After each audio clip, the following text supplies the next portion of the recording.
Hola familia, gracias por conectarte hoy. Oro que este mensaje que estás a punto de escuchar no solo te inspire, sino que te anime a seguir a Jesús aún más. De hecho, probablemente hay personas en tu vida que necesitan escuchar esta palabra. Quizás estás pensando en ellas ahora mismo. Quiero animarte a que compartes este mensaje con ellos. Y si lo estás viendo en YouTube, asegúrate de suscribirte. También quiero agradecer a todos aquellos que nos apoyan. No tendríamos ningún ministerio fuera de estas cuatro paredes si no fuera por nuestros amigos que nos acompañan en oración y nos acompañan económicamente. Hay miles de personas que benefician de este ministerio gracias a tu generosidad y te lo agradecemos tanto de corazón. Para continuar o para comenzar a apoyar nuestra misión de ayudar a otras familias a seguir a Jesús, puedes visitar cfmiami.es/dar. Dar es simple y seguro. Bueno familia, disfruta este mensaje. Gloria al Señor, gloria a Dios. ¿Por qué no le da un fuerte aplauso? Gloria a Cristo. La alabanza que estábamos cantando dice: renuévame, ya no quiero ser igual. Y espero que esa sea tu oración, porque hoy día estaremos hablando exactamente de la renovación continua que Dios quiere hacer en nuestras vidas. Así que bienvenidos a todos, donde quiera que se encuentren. Quiero presentarme. Mi nombre es José y tengo el privilegio y la oportunidad de ser parte del equipo de enseñanza aquí en Christ Fellowship. Y hoy continuamos nuestra serie que le hemos titulado Salvadores Imperfectos. Y hemos estado mirando la vida y la historia del pueblo de Israel y su relación con Dios. Y le he titulado a este mensaje: Levántate y confía. Levántate y confía. Di conmigo: levántate y confía. Y estaremos mirando el libro de Jueces, capítulo 4, versículo 1 al 3. Así que si tienes tu Biblia, sígueme donde te encuentras. Dice: después de la muerte de Ehud, los hijos de Israel volvieron a hacer lo malo ante los ojos del Señor. Y el Señor los vendió en manos de Jabín, rey de Canaán, que reinaba en Hazor. Y el capitán de su ejército era Sisara, el cual habitaba en Haroset Goim. Los hijos de Israel clamaron al Señor porque Jabín tenía 900 carros de hierro y había oprimido severamente a los hijos de Israel por 20 años. Gloria al Señor por su palabra. Pueden tomar asiento ahí donde se encuentran. Bueno, permítame comenzar nuestra enseñanza de hoy compartiéndoles de una historia que creo que va a ayudarnos a nosotros a poder visualizar mejor lo que hemos leído en el libro de Jueces capítulo 4. Y quiero que por favor se traslade junto conmigo a un momento de la historia con Argentina. Como muchos de ustedes conocen y saben, Argentina es un país con gran potencial económico y es vasto en recursos naturales. Pero a lo largo del tiempo, de los años, ha experimentado un ciclo, oiga bien, repetitivo de crisis económicas y malas decisiones. Este ciclo de Argentina refleja claramente lo que hemos leído nosotros de la historia de Israel.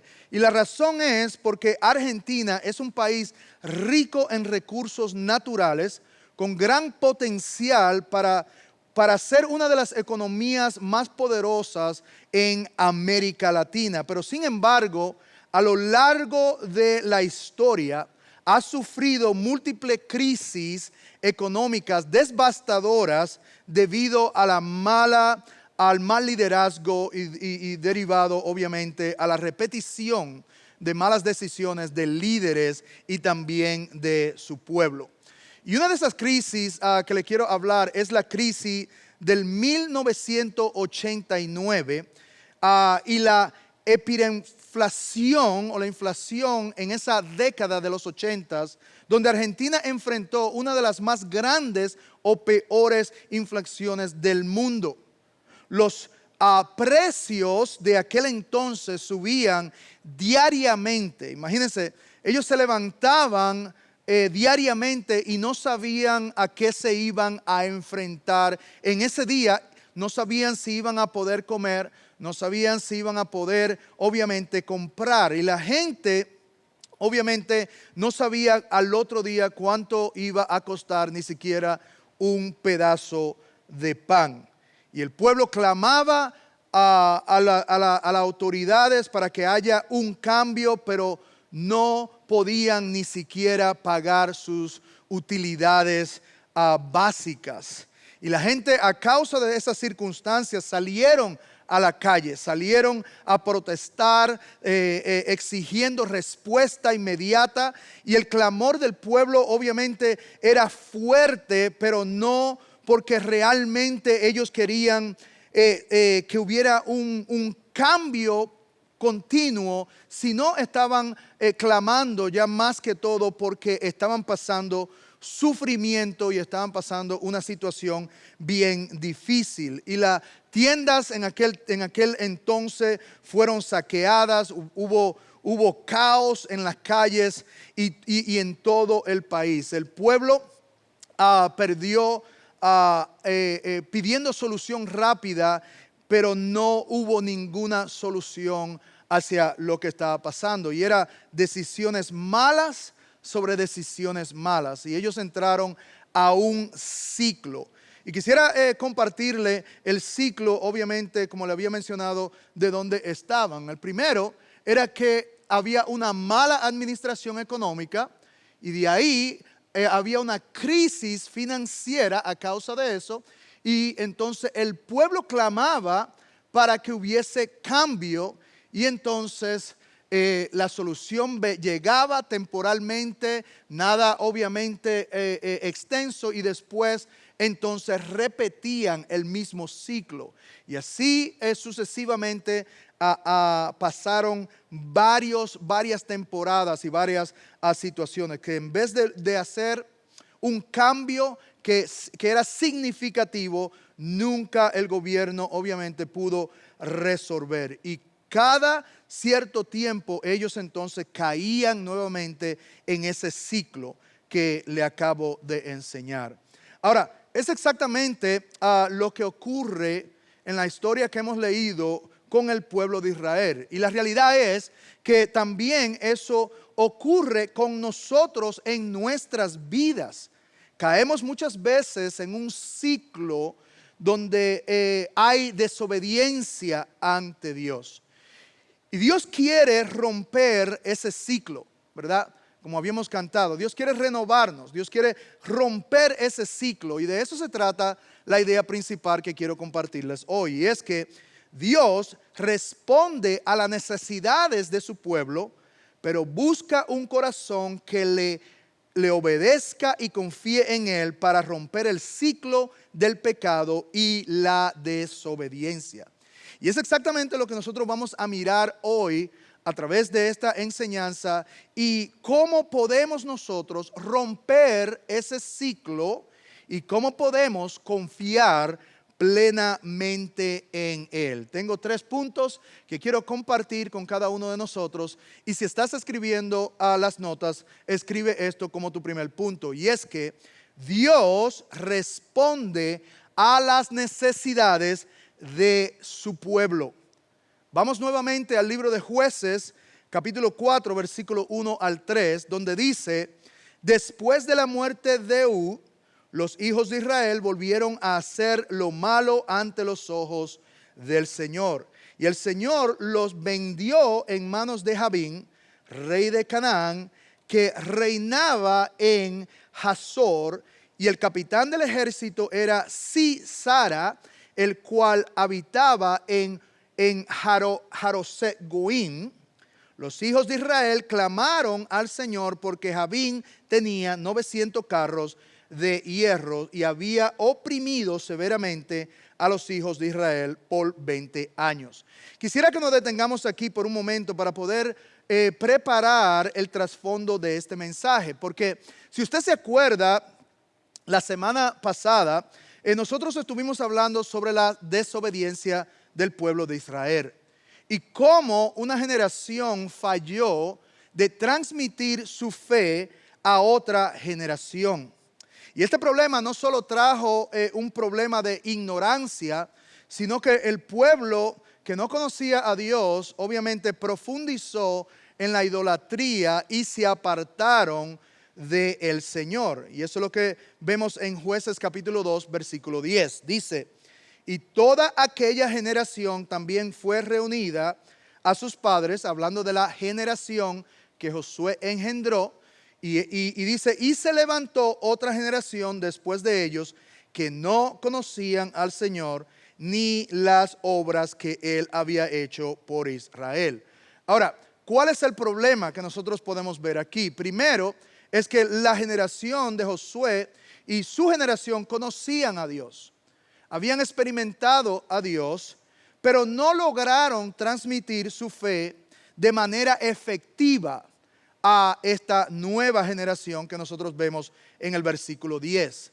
Y la nueva generación entonces no tenía una relación con Dios y tampoco había hecho de Él su prioridad.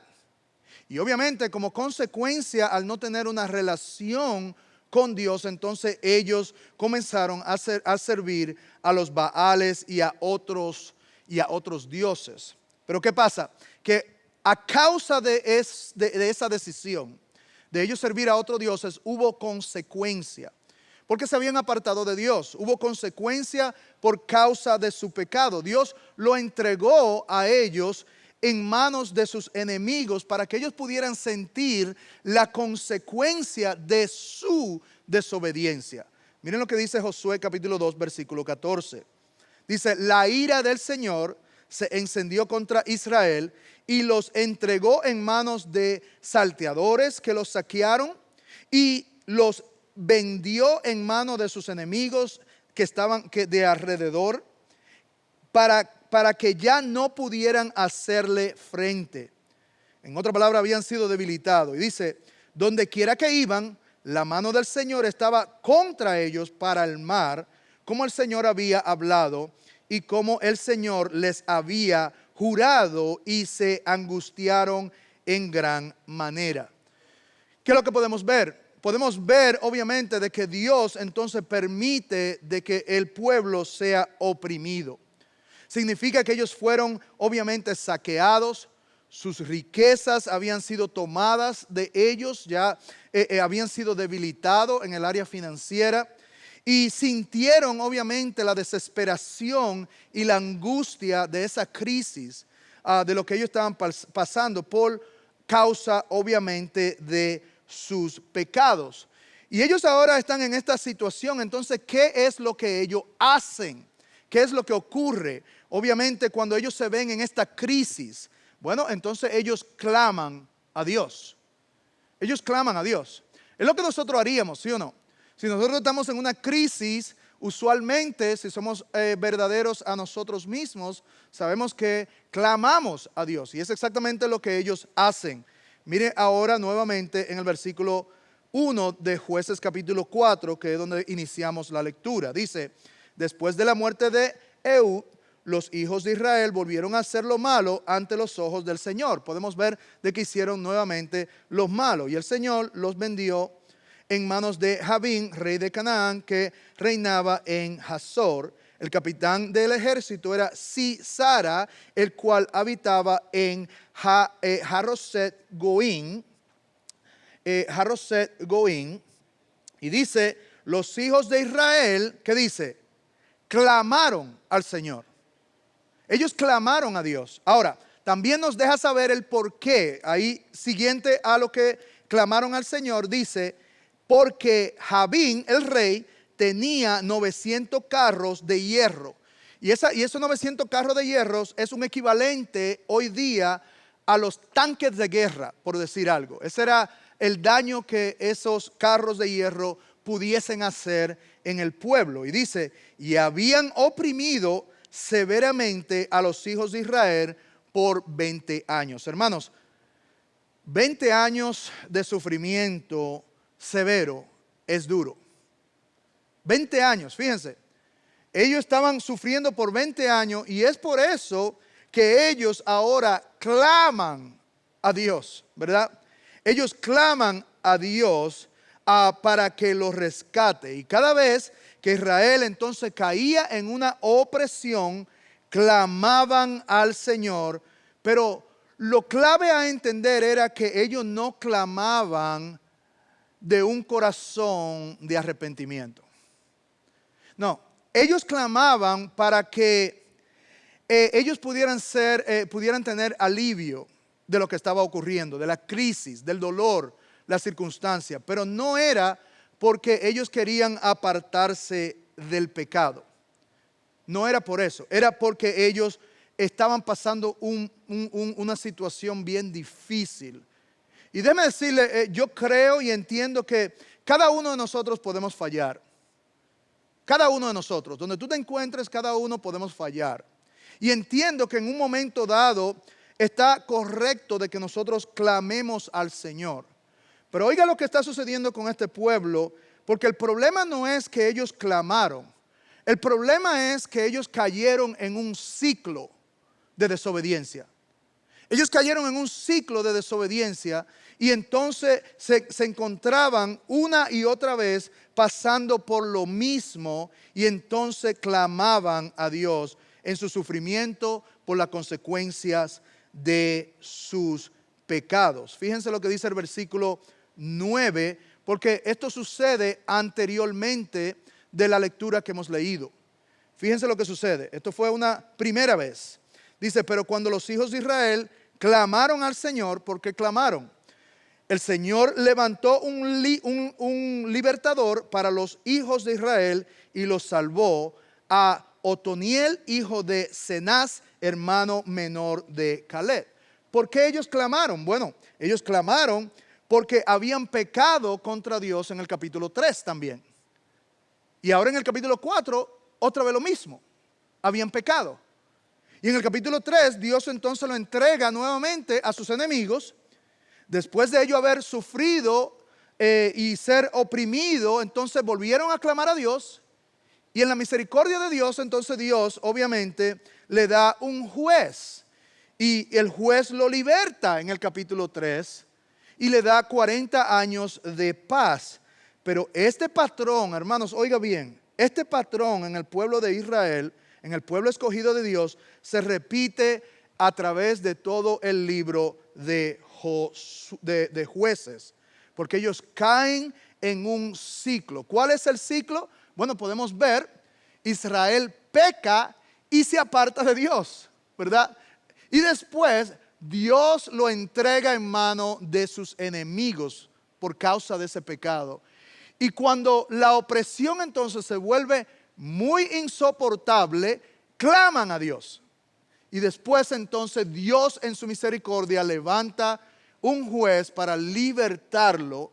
Y entonces mientras el juez vivía, mientras el juez se encontraba, había paz, pero cuando muere vuelven a pecar y otra vez comienza el ciclo. Hermano, ¿no se parece eso a nosotros? ¿No se parece al pecado que nosotros una y otra vez presentamos al Señor? Pecamos, fallamos, nos encontramos en la consecuencia de ese pecado, clamamos a Dios, Dios, Él viene y nos liberta nuevamente y como que se nos olvida y otra vez volvemos al pecado otra vez. Interesante, ¿no? Porque eso creo que no solamente le pasa al pueblo de Israel, sino que también nos pasa a cada uno de nosotros en nuestras vidas. Ese ciclo, ¿verdad? Israel entonces clamaba, pero clamaba no realmente para volver a Dios. Ellos no clamaban para alejarse del pecado. Ellos clamaban porque estaban sufriendo. Estaban sufriendo y eso es una manera, obviamente, no muy efectiva de nosotros, o lo que Dios quiere, mejor dicho, para nosotros. Aunque Dios responde al clamor, Dios busca aún más. No era porque ellos querían dejar el pecado. Y Dios obviamente lo rescata. Ahora, lo que le quiero decir es que ellos nunca aprendieron. no aprendieron de las circunstancias que estaban pasando, del dolor que había surgido, y no aprendieron, oiga bien, a depender completamente de Dios. Y muchas veces eso es lo que nos pasa a nosotros también. No hemos aprendido y nos sigue pasando la misma cosa una y otra vez. Y también es una señal de que nosotros no confiamos muchas veces en el Señor completamente. Ahora, ¿quiénes eran los jueces para el pueblo de Israel? Yo quiero darle alguna definición de lo que es los jueces, porque la palabra jueces es la palabra shabhat en el hebreo, que se refiere no solamente a alguien que dictaba justicia en un tribunal, que eso es lo que usualmente nosotros pensamos, sino más bien un líder carismático y militar que era levantado por Dios para guiar y libertar al pueblo de Israel en su crisis. Y quiero darle brevemente 3 aspectos de los jueces, y el primero es que fueron escogidos por Dios. Fueron escogidos por Dios. Usted sabe que Dios siempre tiene un remanente. Todavía haya una multitud de personas, hermanos y hermanas cristianos que no están siguiendo al Señor. Siempre Dios tiene un remanente. Si usted se acuerda la historia del profeta Elías, sabe de que Elías pensaba que él era el único. Y sin embargo Dios le dijo, tranquilo, yo tengo un sinnúmero de personas que no han doblado su rodilla a Baal. Fueron escogidos por Dios. No eran reyes ni líderes hereditarios, sino instrumentos específicos que Dios levantaba para liberar al pueblo. Eran libertadores militares, eran personas que eran líderes obviamente temporal, y en la mayoría de los casos militares y guerreros que libraban a Israel de su opresión. Y tercero, que creo que es muy importante, eran personas o fueron jueces imperfectos y limitados. Pero esas eran las personas que Dios usaba. Y fíjense lo que dice en Jueces capítulo 2, versículo 16. Dice, entonces el Señor levantó jueces que los libraron de las manos de los que los saqueaban. Dios levantaba jueces para eso. Ahora, la pregunta es la siguiente: ¿por qué Dios responde? ¿Por qué Dios responde? Si el pueblo de Israel era tan desobediente y era una y otra vez que desobedecían a Dios, ¿por qué es que Dios responde? Y obviamente la respuesta no es que era por la bondad del pueblo, sino que vamos a ver 3 aspectos fundamentales por los cuales Dios responde a su pueblo y a sus hijos. ¿Por qué Dios responde cuando yo fallo? ¿Por qué Dios oye mi clamor cuando yo desobedezco a Dios como un creyente? Bueno, lo primero es que Dios responde por su gracia, no por lo que merezcamos. Oiga bien, Dios responde por su gracia, no por lo que nosotros merezcamos. La palabra merecer tiene que ver con recibir algo como resultado de una acción. Y la realidad es de que si nosotros pudiéramos recibir algo por una acción, lo que nos tocaría a nosotros es estar apartado de Dios por una eternidad. Es el infierno. Porque nosotros hemos fallado ante Dios, hemos pecado, dice las Escrituras, y estamos destituidos de la gloria de Dios. Ninguno de nosotros hemos sido justos ante Dios. Es más, hemos sido pecadores. Y Dios ahora, a través de su gracia, algo que no nos merecemos, nos da a nosotros la libertad, la salvación. Mire lo que dice Efesios capítulo 2, versículo 8. Dice, porque por gracia ustedes han sido salvos por medio de la fe, y esto no procede de ustedes, sino que es un don de Dios, no por obras, para que nadie se gloríe. Israel no se merecía ser liberado por Dios. No se merecía. Ellos eran una y otra vez en el libro de Jueces, ellos pecaron contra Dios, ellos fallaron a Dios, ellos hicieron lo malo. Y así mismo somos nosotros. Hacemos lo malo y no nos merecemos lo que Dios nos da día a día. Y la Escritura dice que sus misericordias son nuevas cada mañana, porque usted se imagina de que Dios nos diera a nosotros lo que nosotros no merecemos. Cada vez que clamaban el pueblo de Israel, Dios entonces respondía, porque Él obviamente es misericordioso. Mire lo que dice Jueces capítulo 2, versículo 18. Cuando el Señor les levantaba jueces, el Señor, fíjense, el Señor estaba con el juez y los libertaba de las manos de sus enemigos mientras el juez viviera, porque el Señor tenía compasión, mírenlo ahí, compasión, gracia de ellos al oír su gemido a causa de lo que los oprimían y afligían. Muchas veces nosotros podemos pensar de que nosotros nos merecemos, ¿verdad?, que Dios responda, porque yo soy tan bueno. No, mi hermano, perdóneme, no somos buenos. No hay nada bueno en nosotros. Dios responde a nosotros por causa de su gracia. Ahora, otra razón fundamental por la cual Dios responde es que Dios responde porque Él es fiel aun cuando nosotros no lo somos. Hermanos, eso cae de la mata, ¿verdad? Desde el primer punto. Segundo Timoteo 2:13 dice, si somos infieles, Él permanece fiel, porque no puede negarse a sí mismo. Dios no cambia, nosotros sí. Hoy estamos bien, mañana estamos mal. Hoy me siento bien, mañana me siento mal.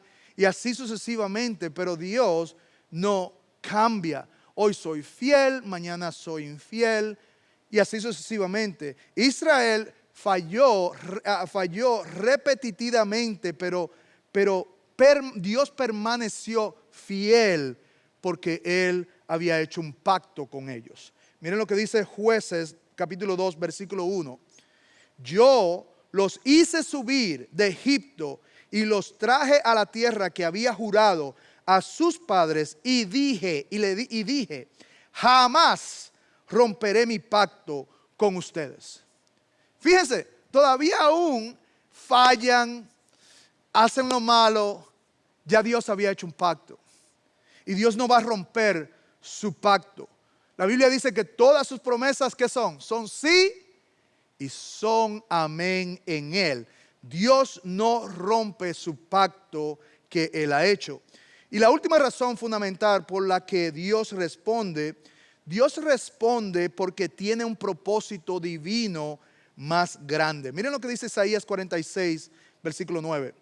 Dice, acuérdense de las cosas anteriores ya pasadas, porque yo soy Dios y no hay otro. Yo soy Dios y no hay ninguno como yo, que declaro el fin desde el principio y desde la antigüedad lo que no ha sido hecho. Yo digo, oigan bien, mi propósito será establecido y todo lo que quiero realizaré. Hermanos, si Dios ha puesto un propósito, Él lo va a cumplir. ¿Cuántos dicen amén? Hermanos, Dios tiene un propósito todavía aún más grande que lo que nosotros podemos ver. Y es por eso que la cual Él responde, porque Él tiene un propósito divino. Él tiene algo mucho más mayor. Y aunque Israel clamaba para alivio solamente, aunque no se habían apartado completamente del pecado y no habían abrazado a Dios como su prioridad, Dios continuaba obrando en ellos. Miren lo que dice el capítulo 4, versículo 14. Entonces Débora dijo a Barak, levántate, porque este es el día en que el Señor ha entregado a Sisara en tus manos. ¿No ha salido el Señor delante de ti? Y Barak descendió del monte Tabor con 10,000 hombres tras él. Nuestra visión, o la visión de Barak, cuando Dios lo llama a él, fue pequeña. Y viene Débora y tuvo que decirle a él, hey, Dios es quien te llamó. No te ha llamado un hombre, Dios es quien te ha llamado. Y Dios no solo lo liberó a Israel de Jabín, sino que estaba preparando el linaje, obviamente, mesiánico a través de la preservación de su pueblo. Miren lo que dice la Escritura en Génesis 5:20, porque nos delata, obviamente, que a través de la historia Dios siempre ha tenido un propósito y un plan. Génesis 50:20 dice, ustedes pensaron hacerme el mal, hablando de José, pero Dios lo tomó en bien para que sucediera como vemos hoy y se preservara la vida de mucha gente. Y es lo que en el Nuevo Testamento, en Romanos 8:28, la promesa para nosotros es que todo trabaja para bien para aquellos que aman a Dios y que son llamados de acuerdo a su propósito. Quiero recordarte de la idea principal. Dios responde a las necesidades de su pueblo, pero busca un corazón que le obedezca y confíe en Él para romper el ciclo del pecado y la desobediencia. El primer punto vimos que como Israel clama a Dios en su desesperación. Vemos cómo Dios responde, pero ahora en este punto algo cambia. El enfoque es diferente porque no es solamente clamar a Dios, sino que ahora Dios no solo quiere que nosotros clamemos a Él, sino que caminemos de cierta manera. Dios no solo quiere rescatarnos del problema, sino que nosotros somos llamados a confiar en Él. Y es lo que me lleva a mi próximo punto, que es Dios nos llama a confiar en Él y en Él y obedecer sin depender de seguridad humana. Fíjense lo que dice el versículo 4. Dice, gobernaba en aquel tiempo a Israel una mujer, Débora, profetisa, mujer de Lapidot, y acostumbraba sentarse bajo la palmera de Débora, entre Ramá y Betel, en el monte de Efraín. Y los hijos de Israel subían a ella a juicio, y ella envió a llamar a Barak, hijo de Abinoam, de Sedet de Neftalí, y le dijo, ¿no te ha mandado el Señor, Dios de Israel, ve, junta a tu gente en el monte de Tabor, y toma contigo 10,000 hombres de la tribu de Neftalí, de la tribu de Zabulón? Fíjense, no basta el simplemente o el hecho de clamar y que Dios haya levantado a Barak. Dios ahora está esperando que haga un paso de fe y actúe conforme a su palabra. Dios va a responder a nuestro clamor, sea genuino, sea por sufrimiento, pero ahora Dios obviamente quiere que sus hijos obviamente tomen un paso de fe. Y es lo que Débora le está diciendo a Barak. Hey, Dios ya te llamó. ¿Qué tú esperas? ¿Qué tú esperas? Dios ya te llamó. No fue un hombre que te llamó, no fue un líder que te llamó, fue Dios quien te llamó. Y podemos ver y hemos visto, ¿verdad?, que Dios quiere que nosotros tengamos confianza en Él y que le obedezcamos. Ahora, pero aquí surge una pregunta muy fundamental, y es que ¿por qué deberíamos nosotros de confiar en Dios? Y la respuesta es que Dios nos llama a confiar en Él porque, oigan bien, Él es quien garantiza la victoria. Cuando estamos en una circunstancia, hermano, si usted hubiera podido salir de esa crisis, de ese pecado, ya usted lo hubiera hecho. Pero como no puede, el que garantiza la victoria si hacemos lo que Él dice es Dios. Mire lo que dice en el capítulo 4, versículo 6. Otra vez, dice, ella mandó a llamar a Barak, hijo de Abinoam, de Sedet en Neftalí, y le dijo, ¿no te ha mandado el Señor, Dios de Israel? Ve y reúne en el monte Tabor a 10,000 hombres de los hijos de Neftalí y de los hijos de Zabulón. Yo atraeré hacia ti a Sisara, capitán del ejército de Jabín, con sus carros y su multitud al arroyo Sison, y lo entregaré en tus manos. Palabra de Dios.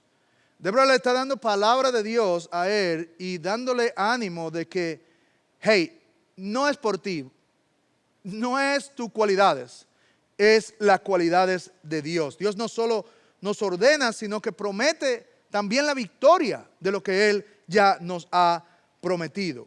Así que Dios nos llama a confiar en Él de una manera donde nosotros podamos ver que Él es quien garantiza la victoria. Pero también Dios nos llama a obedecer sin depender de seguridad humana. Fíjense, en el versículo 8, entonces Barak le dijo, si tú vas conmigo, hablando con Débora, yo iré, pero si no vas conmigo, no iré. Ella dijo, ciertamente iré contigo, sin embargo la gloria no será tuya en el camino que vas, porque el Señor venderá a Sisara en mano de una mujer. Y Débora se levantó y fue con Barak y Sedez. Barak tenía una obediencia parcial. Y eso era lo que sucede aquí. Él tenía una obediencia parcial. Él quería como sentirse de que estaba apoyado por Débora, ¿verdad? Quien Dios estaba usando para dirigir este pueblo en este tiempo. Sin embargo, qué tremendo que ella señala nuevamente a Dios, le dice que no es por él y que no es por ella tampoco, sino que obviamente debe depender de Dios. Y hermanos, eso es lo que nosotros debemos de hacer. Dios usa múltiples de cosas, pero al final de todo, nuestra confianza en lo que Dios decida, Dios es quien decide. Y Dios luego en Jueces 17:22 le da la victoria a través de una mujer llamada Yael, en el cual mata a Sisara. Y lo pueden ver luego. Pero quiero recordarles de la idea principal. Dios responde a la necesidad de su pueblo, pero busca a un corazón que le obedezca y confíe en Él para romper el ciclo del pecado y de la desobediencia. Así que Dios nos llama a confiar en Él. Él garantiza la victoria y nos llama a obedecer y a depender completamente de Él. Pero esto nos lleva entonces a una pregunta, y es, ¿qué sucede cuando nosotros entonces respondemos en fe? Para aquellos que confían en Dios, que caminan en fe, en algún momento de crisis, ¿qué es lo que sucede? Y aquí esto me lleva al punto número 3, y es que Dios honra la fe genuina con su propósito soberano. Oiga, cuando confiamos, obviamente, y obedecemos sin reserva, es ahí cuando podemos ver la manifestación de Dios. Es ahí cuando Dios se revela en nuestras vidas, en nuestra obediencia. Dios se revela. Dios se revela a través de su palabra. Dios se revela a través de su espíritu. Pero Dios se revela a través de la obediencia, hermano. Y cuando nosotros obedecemos a Dios, entonces Dios comienza a obrar en nuestra vida. Ahora, vemos cómo Dios honra la fe genuina de Barak, cuando él entiende todo lo que Dios quiere que él haga. Fíjense en el capítulo 4, versículo 14. Dice, entonces Débora dijo a Barak, levántate porque este es el día en que el Señor ha entregado a Sisara en tus manos. No ha salido el Señor delante de ti. Y Barak descendió del monte Tabor con 10,000 hombres tras él. Y el Señor, oigan bien, desbarató a Sisara con todos sus carros y todos sus ejércitos. Fíjense lo que hace Dios, ¿verdad? Cuando somos obedientes y cuando seguimos su palabra. Nos da a nosotros la victoria. Puede quizás que tú estés pasando por una circunstancia, pero te da la paz. En medio de esa circunstancia, te da lo que tú necesitas, la gracia que tú necesitas. Ahora, después de ver obviamente la historia de Israel en Jueces, nos damos cuenta de que nosotros, hermanos, hermanas, tenemos que salir de ese ciclo de desobediencia. Tenemos que caminar fuera de ella y Dios nos da a nosotros la gracia de poder hacerlo. Israel clamaba a Dios en sus desesperaciones, pero volvían otra vez. Hoy Dios nos está llamando a nosotros a que seamos diferentes, a poder vivir una vida en obediencia al Señor y confiar en Él. Proverbios 3, 5 y 6 dice, confía en el Señor con todo tu corazón y no te apoyes en tu propio entendimiento. Reconócelo en todos tus caminos y Él enderezará tus sendas. Y eso es lo que Dios pide, de que confiemos plenamente en Él. Y a lo mejor quizás hoy hay algunos de ustedes que vienen por primera vez y te das cuenta que has estado viviendo fuera de Dios, que estás en un círculo vicioso donde Dios no es el centro de tu vida. Igual como Israel necesitaba jueces para que lo libraran, y ellos eran jueces temporales, pero la única solución en la cual hay para ti es entregar tu vida a Cristo. Juan 8:36 dice: así que el que el Hijo hace libre, entonces verdaderamente o realmente serás libre. Así que si hoy reconoces que estás viviendo de esa manera y quieres aceptar al Señor como tu Señor y Salvador, ahí donde tú te encuentras, aquellos que no conocen a Cristo, no han puesto su fe en Él y están caminando fuera de Él, te hago esta invitación a que hagas esta oración ahí donde estás. Cierren los ojos todo mundo y levanta tu mano si tú quieres aceptar a Cristo y a esta oración conmigo. Amantísimo Dios, yo vengo ante ti hoy, tal como soy, un pecador, Señor, una persona que falla, Señor, que no puede alcanzar la justicia de Dios. Pero tu palabra dice, Señor, que por tu gracia yo he sido salvo. Me ha dado algo que no me merezco y hoy día yo lo recibo y pongo mi confianza en la obra redentora de Cristo. Que hoy día yo pueda caminar de acuerdo a tu voluntad por tu Santo Espíritu. En el nombre de Jesús. Y el pueblo de Dios dice, amén y amén. ¿Por qué no le damos un fuerte aplauso a Cristo en este día? Y si es tu primera vez, has aceptado al Señor, te invito a que pases a los próximos pasos. Bueno, iglesia, les amo, bendiciones, nos vemos la próxima semana.